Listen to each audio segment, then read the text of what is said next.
अब आरपी सिंह, सब पोल पट्टी तो सबकी खुल गई और सबके साथ साथ बीजेपी की भी खुल गई क्या? भ्रष्टाचार की पिच पर बीजेपी भी क्लीन बोल्ड हुई है क्या? पहले तो आपको और आपके सारे व्यूअर्स को और खासकर अजय जो मेरे साथ बैठे हैं, होली की बहुत बहुत शुभकामनाएं। राजनीति अपनी जगह है, चुनाव अपनी जगह है, परंतु सबको होली की बहुत बहुत शुभकामनाएं। आपने भी कुछ विषय रखे अपने इंट्रोडक्शन में और कहा कि विपक्ष एकजुट हो गया है। पहले उसी से बात शुरू करना चाहूँगा। 3 लोगों के नाम ले रहा हूँ, रवनीत बिट्टू, संजय निरुपम और संदीप दीक्षित। ये तीनों के तीनों खड़े होकर कह रहे हैं कि केजरीवाल के साथ जो हुआ ठीक हुआ, उसको इस्तीफा देना चाहिए। अलग अलग भाषा में तो उनकी अलग अलग है, परंतु मूल उनका ये कि उसको इस्तीफा देना चाहिए और वो शराब के घोटाले में इन्वॉल्व है। रवनीत बिट्टू ने तो बहुत ज़्यादा कुछ कह दिया। अब ये कांग्रेस के नेता हैं, तीनों के तीनों कांग्रेस के बड़े नेता हैं। तीनों किसी न किसी समय पर, अभी एक तो सांसद हैं, एक सांसद रहे हैं, सांसद का चुनाव लड़ चुके हैं, पार्टी के क्षेत्रीय अध्यक्ष भी रहे हैं, ऐसे लोग भी हैं। हाँ। अगर एकजुट हैं तो ये जो लोग बोल रहे हैं, ये लोग कौन लोग हैं? और ये जो एकजुटता है ऊपर के नेतृत्व में एकजुटता है, क्योंकि कहीं ना कहीं लगता है कि मुसेरे, वो कहते हैं चोर चोर मुसेरे भाई, वो आपस में सबके सब आपस में इकट्ठे हो जाओ, क्योंकि सबके सब ने कुछ ना कुछ कहीं ना कहीं गड़बड़ कर रखी है। मान लिया मैंने। मैं एक मिनट आ रहा हूँ, आपकी बात पे आ रहा हूँ। आपका प्रश्न मुझे पता, आपका प्रश्न मुझे पता, आपके प्रश्न पे भी आ रहा हूँ। नहीं, मैं आपके प्रश्न पे भी आ रहा हूँ। मैंने मान लिया। अरे एक मिनट रुको, मैं आपके प्रश्न का उत्तर दे रहा हूँ। आपके ना दूं तो फिर मुझे पकड़ना आप। और दूसरा, आपने कई सारे नाम लिए जिसमें आपने कहा कि टीएमसी के कुछ नेता हैं, टीएमसी के कुछ मिनिस्टर्स रहे हैं। 55 करोड़ रुपया, 320 करोड़ रुपया नकदी पाई गई थी, दिखी थी सबके घरों पे। एक कांग्रेस के सांसद के घर पे 300 कुछ करोड़ रुपए की नकदी दिखी गई थी। ऐसे पता नहीं कितने 300 करोड़ रुपए की और कहाँ पॉकेट्स रखी हुई हैं जहाँ पर वो चुनाव के लिए यूज करने के लिए रखी गई होंगी। ठीक है। और ऐसे ही वो पार्था चौधरी थे, वो कैसे ऐसे कितने और लोग होंगे जानकारी नहीं है, पर ये तो वो थे जो हमने नकदी वाले दृश्य सबने देखे, सब लोगों ने, आप लोगों ने चलाए, हम लोग सबने देखे वो। अब आपका कहना है कि इलेक्टोरल बॉन्ड्स के ऊपर आपका, क्योंकि मूल विषय वो था कि इलेक्टोरल बॉन्ड्स के अंदर जो विषय आया वो कैसे है। कोर्ट है, मेरा निवेदन है कृपा कर वो अभिषेक मनु सिंघवी जैसे अच्छे वकील पकड़िए।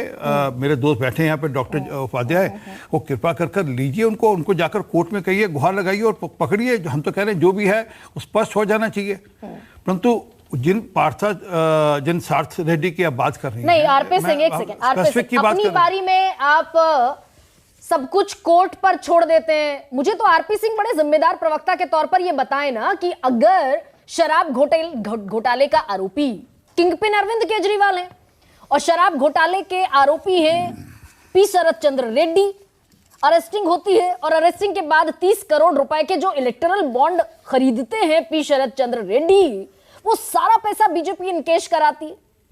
एक बॉन्ड 2 दिन बाद, फिर दूसरा बॉन्ड 2 दिन बाद, और फिर तीसरा बॉन्ड 4 दिन बाद। जी धन्यवाद। पहली बात तो शरद रेड्डी ने नहीं खरीदे बॉन्ड, एक कंपनी है, अरबिंदो फार्मा ने खरीदे, डायरेक्टर थे उस कंपनी के। और बताइए। हाँ, वो अरबिंदो फार्मा एक बड़ा ग्रुप है जिसमें कई सारी कंपनी है, जिसमें एक कंपनी में शरद रेड्डी एक डायरेक्टर है। हाँ। वो ये नहीं कि अरबिंदो फार्मा के पूरे ओनर हैं कोई, वो बिल्कुल ठीक है। एक बात समझ लीजिए। हाँ। एक बात। हाँ। दूसरी बात, ये जो अप्रूवर बनने वाला जो मामला है, ये हाई कोर्ट तय करता है। ये मैं या आप या ईडी तय नहीं करता, वो जहाँ व्यक्ति भी तय नहीं कर सकता कि मुझे अप्रूवर बनना है। वो एप्लीकेशन लगाता है, हाई कोर्ट उसको रिजेक्ट कर सकता है या अप्रूव कर सकता है। दोनों चीजें हाई कोर्ट के पास है।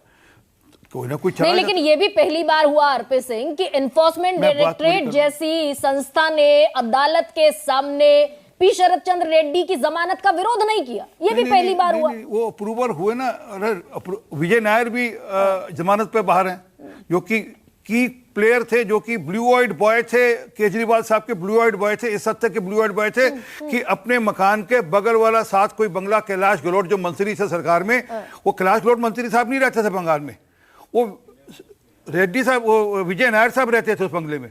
और विजय नायर साहब उस बंगले से ऑपरेट करते थे, फेस टाइम पे वहीं पे इसी बंगले में बात कराई गई थी। सुनिए, आप मेरी बात पूरी, आप मुझे आधी सेकंड बात दीजिए ना, एक मिनट की ना, मैं तो आज पूरी सवाल सुन लीजिए, बयान लेकर आऊं सबके। मैं सवाल पहले सुन लीजिए जो मैं पूछना चाहती हूं आपसे। मैंने कहा आपकी बात सिर माथे, चोर चोर मौसेरे भाई, समाजवादी पार्टी चोर, आम आदमी पार्टी चोर, कांग्रेस चोर, सब चोर है। मैंने समाजवादी पार्टी का नाम नहीं लिया, आपने लिया समाजवादी पार्टी का। आपने कहा सारे इंडिया के चोर चोर मौसेरे भाई। मैंने यही नहीं कहा, मैंने कहा जो लोग खड़े हैं, जो जिन पार्टी के नेता कह रहे हैं कि वो चोर हैं और पार्टी के जो बॉसेस हैं वो कह रहे हैं वो चोर नहीं है, मैं उनकी बात कर रहा हूं। मैं अजय माखन की बात नहीं कर रहा, सुप्रिया श्रीनी की बात नहीं कर रहा, ऐसे अजय अलका लांबा की बात नहीं कर रहा। ये तो वो पुराने बयान है, मैं तो नए बयान की बात कर रहा हूं। अगर 21 करोड़ के टर्नओवर वाली कंपनी पी शरद चंद्र रेड्डी को मैं अभी एक सेकंड के लिए छोड़ती हूं, मेरी बात सुन ले। 21 करोड़ के टर्नओवर वाली कंपनी 184 करोड़ का बॉन्ड खरीदेगी और सत्ताधारी पार्टी को पता नहीं कि इस देश में कितनी फर्जी कंपनियां चल रही हैं। जी धन्यवाद। एक बैंक खाता है यूको बैंक में, उसका खाते का नंबर है 102201004647, क्योंकि आपका प्रोग्राम चलता है इसलिए लोगों को ध्यान में आ जाइए। जरा चेक करना चाहिए इसके बैंक खाते में पैसा किसने दिया, और बैंक खाते में पैसा गया और ये शराब घोटाले के चलते हुए गया। ये तो मैं अभी और जानकारी देता हूं आपको किस प्रकार से कहां पैसा। मुझे ये दे दीजिए ना सर, वो भी दे रहा हूं, सब दूंगा। 15 more donors of BJP, 4 shell firms, 4 shell कंपनियां हैं आपके डोनर में। आप फर्जी कंपनियों से चंदा वसूलते, आपकी जानकारी में नहीं ये बात। देखिए, जब डोनर्स अपना डोनेशन देने आते हैं तब उसको कोई ये नहीं होता कि उसके साथ वो लिया जाता है जी।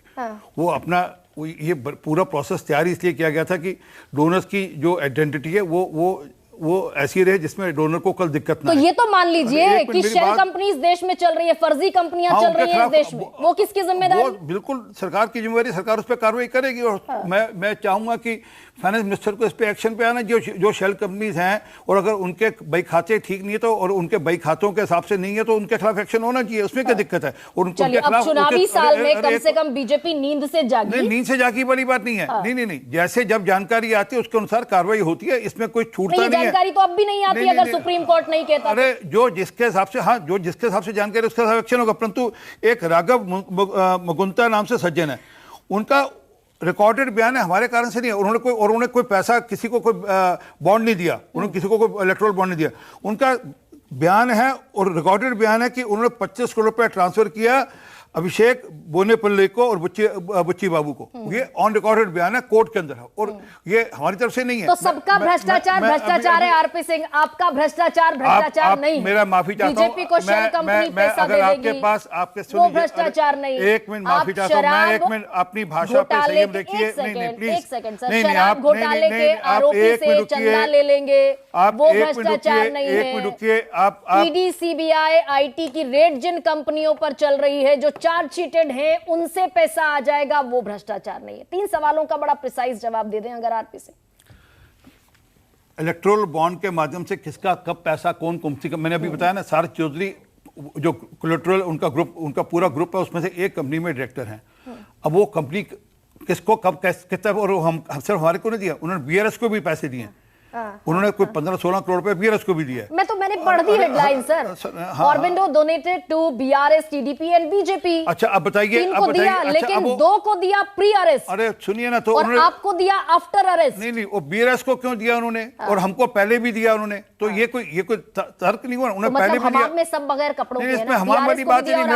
मेरा तो चैलेंज स्वीकार कर लीजिए, कृपा कर अभी कोर्ट में गए थे ना अरविंद केजरीवाल साहब, और बड़े बड़े वकील खड़े किए थे, मनु सिंघवी साहब जैसे, और उन्होंने कहा कि ये सारा मामला, कोर्ट ने कहा नहीं भैया इनकी जांच होगी, आपकी जांच होगी, आप जांच से बाहर नहीं जा सकते, क्योंकि दिक्कत ये है। जांच तो सर चलती रहती है। नहीं, जांच चलती नहीं रहती। नहीं, जांच चलती नहीं, ये गलतफहमी है। दशकों तक चलती है। नहीं, ये गलतफहमी है। आपने अभी झारखंड के मुख्यमंत्री का नाम लिया, वो हमने नहीं केस दर्ज किया था, वहां की लोकल पुलिस ने जमीन हड़पने के चलते हुए केस दर्ज किया था। वो क्योंकि उसमें ऐसा मामला आ गया जिसका ईडी का इंटरवेंशन हो सका, तो ईडी ने इंटरवीन किया, नहीं तो वो मामला तो लोकल पुलिस ने किया था दर्ज, हमने नहीं दर्ज किया। वहां पर अपनी खुद की कंपनी को ठेका दे देना, एक मुख्यमंत्री रहते हुए, अपने आप मंत्री रहते हुए, वो जिस मंत्रालय का मंत्री था अपनी कंपनी को ठेका दे दिया। सिविल एविएशन घोटाले का आरोपी आपकी कैबिनेट में महाराष्ट्र में है। आदर्श घोटाला स्कैम का आरोपी आपकी पार्टी में शामिल हो गया है। नरोत्तम मिश्रा कहते हैं कि 17,000 कांग्रेसी 80 दिन में आपके यहां आ गए। उन 17,000 में से 16,999 पर आपने भ्रष्टाचार का आरोप लगाया था। होगी बात आपकी? नहीं, अब मैं लौटूंगी आपके नहीं, पास। मैं आधा सेकंड दे दी आपने कहने हो गया, आप बात मेरा आधा सेकंड जवाब दीजिए। मैं हर बार कहता हूं और खुला कहता हूं और प्रभु की कृपा है मेरे पर, आप कृपा कर अभिषेक मनु सिंघवी से बेहतर, उपाध्याय जी मेरे बड़े अच्छे मित्र हैं निजी तौर पर, ये किसी अच्छे वकील को हायर करें, आप कर लीजिए। आपने कहा भ्रष्टाचार की, आपने कहा, मैं उस पर आक्षेप, मेरी नाराजगी आपसे, क्योंकि आपने वो बिना तथ्यों के आपने आरोप लगाया। आपके पास ना तथ्य है भ्रष्टाचार के ऊपर, आपने मेरे ऊपर, मेरी पार्टी के ऊपर आरोप लगाया, गलत किया आपने। और अगर आप में इतना मन है और आप कृपा कर आप कर लीजिए हायर। मैं आपको सारे व्यूअर्स के सामने कह रहा हूं, एसबीआई ने, मैंने बिना तथ्य के आरोप लगा दिया आरपी सिंह, एसबीआई ने डेटा जारी कर दिया, डेटा जारी किया, उसमें ये कहां साबित हुआ भ्रष्टाचार हुआ? उसमें कहां साबित हुआ कि भ्रष्टाचार हुआ? अरे दुनिया भर की रिसर्च कंपनी, उसमें कहां साबित हुआ कि भ्रष्टाचार हुआ? मेरा चैनल ले लीजिए बहन, उसमें आप साबित कर दीजिए ना। मैं कह रहा हूं आप अच्छे से अच्छे वकील हायर करिए, कोर्ट जाइए, उसकी फीस मैं दूंगा, अगर आप जीत गए तो फीस मेरे जिम्मे, नहीं तो दुगनी फीस आप दीजिएगा। पत्रकार का काम सवाल, पत्रकार का काम झूठ बोलना नहीं है और निराधार बेसिस पर आरोप लगाना भी नहीं पत्रकार का काम। आप निराधार बेसिस पर भ्रष्टाचार का आरोप लगा रहे हैं। एक सेकंड, चलिए, मैं अगर गलत बोल रही हूं तो मैं मेरे दर्शकों से मुखातिब होते हुए कह देती हूं, अप्रैल 2021 से अक्टूबर 2022 के बीच ऑरबिंदो फार्मा ने खरीदे 22 करोड़ के बॉन्ड, गिरफ्तारी से पहले, गौर कीजिएगा। और फिर नवंबर 10, 2022 को गिरफ्तारी होती है, अरेस्ट करती है ईडी पीएमएलए केस में। उसके बाद 15 नवंबर को 5 करोड़ के बॉन्ड खरीदे जाते हैं और 21 नवंबर को, 6 दिन बाद, इनकैश करती है भारतीय जनता पार्टी। 25 अप्रैल 2023 को फिर रेड्डी स्टेटमेंट रिकॉर्ड कराते हैं अपना अरविंद केजरीवाल के खिलाफ। 1 जून 2023 को रेड्डी अप्रूवर बन जाते हैं और 8 नवंबर 2023 को ऑरबिंदो खरीदता है 25 करोड़ के इलेक्टोरल बॉन्ड और 17 नवंबर को, मात्र एक हफ्ते बाद, 2023 में ही बीजेपी इन 25 करोड़ के बॉन्ड को इनकैश कराती है। और ये ऑरबिंदो फार्मा के डायरेक्टर पी शरद चंद्र रेड्डी शराब घोटाले के आरोपी है। अजय, नहीं, आपने पढ़ दिया, आपने पढ़ते नहीं ना, आपने पढ़ दिया, सुन लीजिए, मैं लौटूंगी, मैं अपेक्षा करता था कि आरपी सिंह, मैं लौटूंगी आपके पास। डॉक्टर अजय उपाध्याय, डॉक्टर अजय उपाध्याय, जो अप्रूवर करने की जो छूट है वो इंडिविजुअल के पास है, ईडी के पास है या कोर्ट के पास है? वो कोर्ट अप्रूवर तय करता है कि अप्रूवर होगा या नहीं होगा, वो किसी के हाथ में नहीं है जी कि वो अप्रूवर तय होगा। ठीक है, आपने मुझ पर झूठ बोलने का आरोप लगाया, मैं तो आपको बता रहा हूं, मैंने पूरी ट्रेल पढ़ दी कि मैं झूठ बोल रही हूं या सच बोल रही हूं, दर्शक डिसाइड कह रही है। आप आगे बात, इससे भ्रष्टाचार कहां से साबित हो रहा है? एक आदमी ने कोर्ट में कहा कि मुझे अप्रूवर बनना है, कोर्ट तय करता है अप्रूवर बनेगा। शेल कंपनीज पैसा देती हैं, फर्जी कंपनी से पैसा ले रहे हैं आरपी से, वो भ्रष्टाचार नहीं है। ईडी सीबीआई आईटी छापा डालती है, अगले लॉट में कंपनी पैसा दे देती है। इसका मतलब आपको सुप्रीम कोर्ट पर, हाई कोर्ट पर भी विश्वास नहीं है। चलिए, ओके आरपी सिंह। अजय